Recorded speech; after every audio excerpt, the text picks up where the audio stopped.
Jason Emmett here with the Movie Mix, and today we're going to talk about something that I hope isn't controversial. The Scream franchise. For me, it has not been great overall.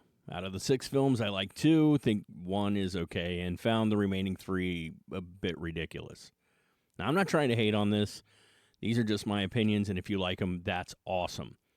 But Scream 7 is in the works, and I'm just going to be honest, the more I hear, the more it starts to sound like it might be a complete mess. Now, the early news was promising. It was going to focus on Sydney and her family, her high school daughter, and likely her daughter's friends. Okay, so back to the basics. I dig that.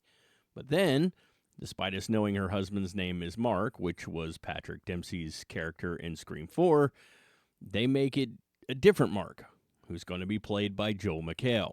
Now, I love Joel McHale, and I've read that Dempsey had other commitments, which does seem a little odd considering how far out it was announced that Scream 7 was happening, but whatever. Then we heard that Matthew Lillard was going to be returning. Now, Lillard played one of the original killers in the first film, and listen, I love the dude, but he not only died for he died. Had he not died, I don't think we could have gone 30 years without anyone having noticed that A, the body just disappeared, and B, where was this guy living for 30 years? It just doesn't make sense. But whatever. I love Matthew Lillard.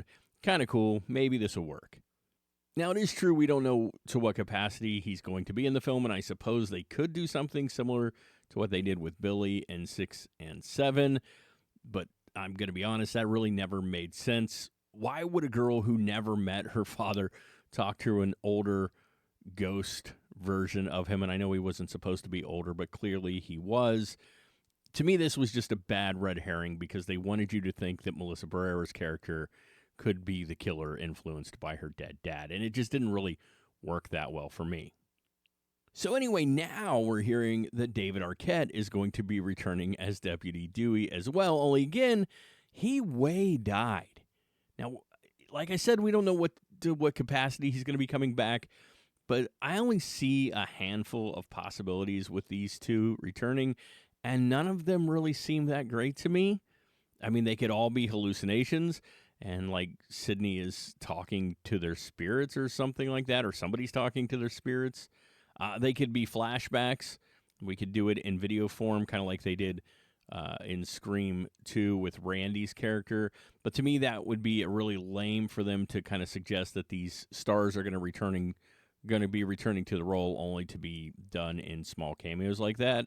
Or they're really going to bring them back and try to convince us that these characters somehow didn't die. And that's issue number 1 for me, because they did die. I mean, you can't just take that away. You can't keep taking that away. So Scream 6 had a major flaw. We're going to call it the Fast and Furious flaw. It's the flaw where they pretend to kill major characters only to have them survive something that no one could have survived. The thing is, they want to hit you in the emotions with these characters who you've come to like, and then they get killed. But then they want to yank that back at the last second because they don't really want those characters dead. They want them for the next movies. What happens when they do this, though, is that audiences stop being concerned for the safety of their, let's say, core players, because they become almost bulletproof.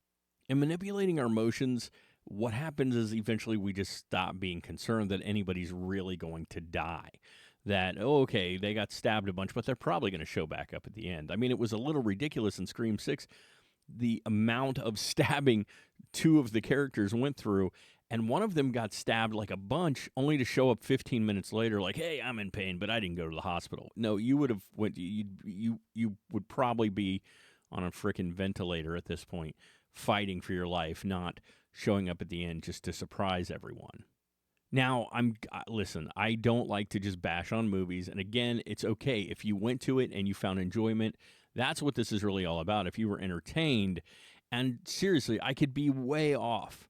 They could find some extremely creative way to bring back these clearly dead individuals, and I could watch it and be like, okay, that was clever, and I'm on board.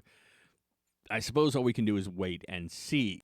Scream 7, which will be directed by original film creator Kevin Williamson, is set to release on February 27th of 2026.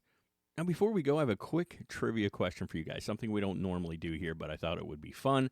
Can you drop this in the comments? What song has played in 5 out of the 6 current Scream films?